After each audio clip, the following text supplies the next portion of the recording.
गुरुदेव।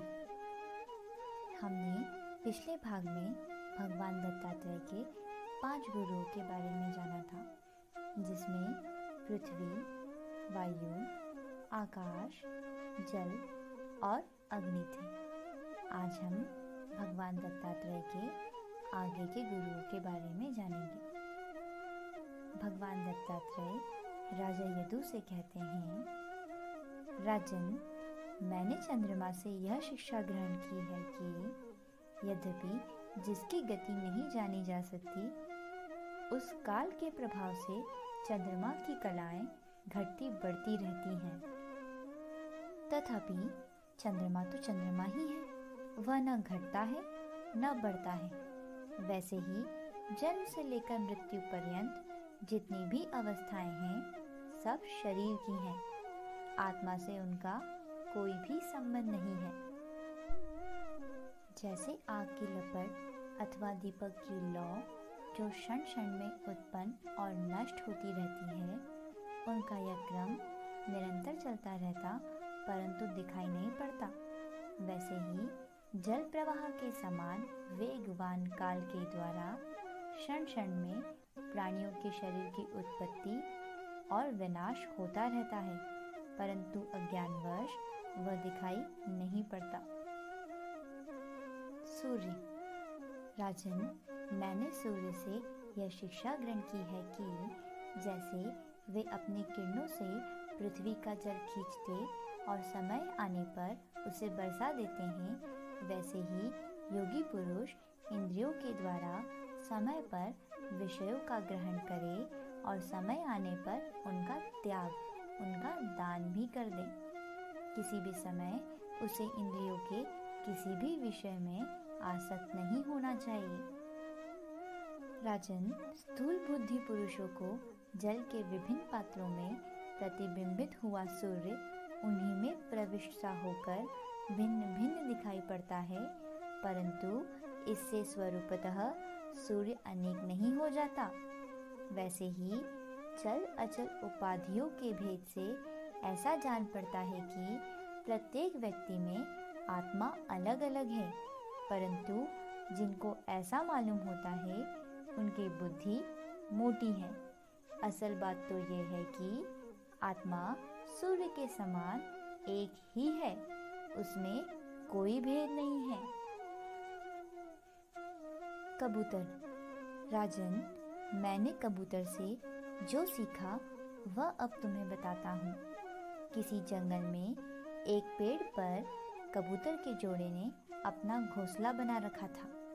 वह जोड़ा कई वर्षों तक उस घोंसले में रहा और उनके हृदय में निरंतर एक दूसरे के प्रति स्नेह की वृद्धि होती जाती तथा वे गृहस्थ आश्रम में आसक्त हो गए थे। राजन, कबूतरी पर कबूतर का इतना प्रेम था कि वह जो कुछ चाहती, कबूतर बड़े से बड़ा कष्ट उठाकर उसकी कामना पूर्ण करता और वह कबूतरी भी अपने पति की कामनाएं पूर्ण करती। समय आने पर कबूतरी ने अंडे दिए और वे अंडे समय पर फूट गए। उनमें से बच्चे निकले। अब उस जोड़े की आंखें अपने बच्चों पर लग गई। वे बड़े प्रेम और आनंद से अपने बच्चों का लालन पालन करते, लाड़ प्यार करते और उनकी मीठी बोली, उनकी गुटरगु सुन सुनकर आनंद मग्न हो जाते। राजन, सच पूछो तो कबूतर कबूतरी भगवान की माया से मोहित हो रहे थे। वे अपने नन्हे नन्हे बच्चों के पालन पोषण में इतने व्यग्र रहते कि उन्हें दीन दुनिया, लोक परलोक की भी याद नहीं रहती। एक दिन दोनों नरमादा अपने बच्चों के लिए चारा लाने जंगल गए हुए थे। इधर एक बहेलिया घूमता घूमता संयोगवश उनके घोंसले की ओर आ निकला। उसने देखा कि घोंसले के आसपास कबूतर के बच्चे फुदक रहे हैं। उसने जाल फैलाकर उन्हें पकड़ लिया। कबूतर कबूतरी अपने बच्चों को खिलाने पिलाने के लिए हर समय उत्सुक रहा करते थे। अब वे चारा लेकर अपने घोंसले के पास आए कबूतरी ने देखा उसके नन्हे नन्हे बच्चे जाल में फंसे हुए हैं। वह दुख से चिल्लाने लगी। उसके दुख की सीमा न रही। वह रोती चिल्लाती उनके पास दौड़ गई। उसे अपने शरीर की भी सुध-बूध न रही और स्वयं ही जाल में जाकर फंस गई। जब कबूतर ने देखा कि मेरे प्राणों से भी प्यारे बच्चे जाल में फंस गए हैं और मेरी प्राण प्रिया पत्नी भी उसी दशा में पहुंच गई, तब वह विलाप करने लगा और कहने लगा, हाय, मैं कितना अभागा हूँ, दुर्मति हूँ, मेरा तो सत्यानाश हो गया। देखो देखो, न मुझे अभी तृप्ति हुई और न मेरी आशाएं पूरी हुई। तब तक मेरा धर्म, अर्थ और काम का मूल, यह गृहस्थ आश्रम ही नष्ट हो गया। मेरे बच्चे मर गए, मेरी प्राण प्यारी पत्नी जा रही है। मेरा अब संसार में क्या काम है? राजन, कबूतर के बच्चे जाल में फंसकर तड़फड़ा रहे थे। स्पष्ट दिख रहा था वह मौत के पंजे में है, परंतु वह मूर्ख कबूतर यह सब देखते हुए इतना दीन हो रहा था कि स्वयं जाल में कूद पड़ा। राजन, वह बहेलिया बड़ा क्रूर था। उसने समझा मेरा काम तो बन गया और वह उन्हें लेकर चलता बना।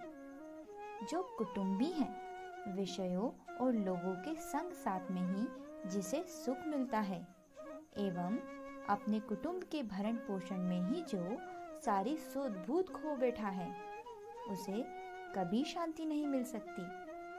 वह उसी कबूतर के समान अपने कुटुंब के साथ कष्ट पाता है। यह मनुष्य शरीर मुक्ति का खुला हुआ द्वार है। इस शरीर में ही हम जन्म मृत्यु सुख दुख के चक्र से मुक्ति पा सकते हैं। इसे पाकर भी जो कबूतर की तरह घर गृहस्थी में ही फंसा हुआ है, वह बहुत ऊंचे तक चढ़कर भी गिर रहा है। अजगर। राजन, बुद्धिमान पुरुष को अजगर के समान ही जितना और जैसा भोजन प्रारब्ध अनुसार मिल जाए उतने में ही संतुष्ट रहना चाहिए।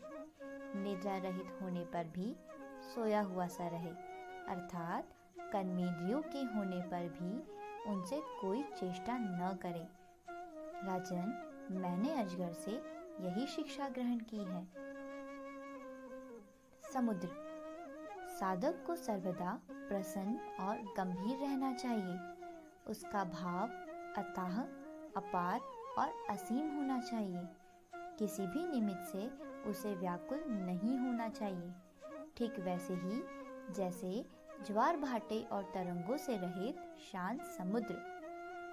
राजन, समुद्र वर्षा ऋतु में नदियों की बाढ़ के कारण बढ़ता नहीं और न ग्रीष्म ऋतु में घटता है। वैसे ही भगवत परायण साधक को भी सांसारिक पदार्थों की प्राप्ति से प्रफुल्लित नहीं होना चाहिए और न उनके घटने से उदास होना चाहिए। पतिंगा। राजन, मैंने पतिंगे से यह शिक्षा ग्रहण की है, जैसे वह रूप पर मोहित होकर आग में कूद पड़ता है और जल मरता है, वैसे ही अपनी इंद्रियों को वश में न रखने वाला मनुष्य विपरीत लिंग वाले मनुष्यों को देखता है और उसके हाव भाव पर खो जाता है और घोर अंधकार में नरक में गिरकर अपना नाश कर लेता है। राजन, यही माया जीव को भगवान या मोक्ष की प्राप्ति से वंचित कर देती है। भगवान दत्तात्रेय के आगे के गुरुओं के बारे में हम जानेंगे अगले भाग में।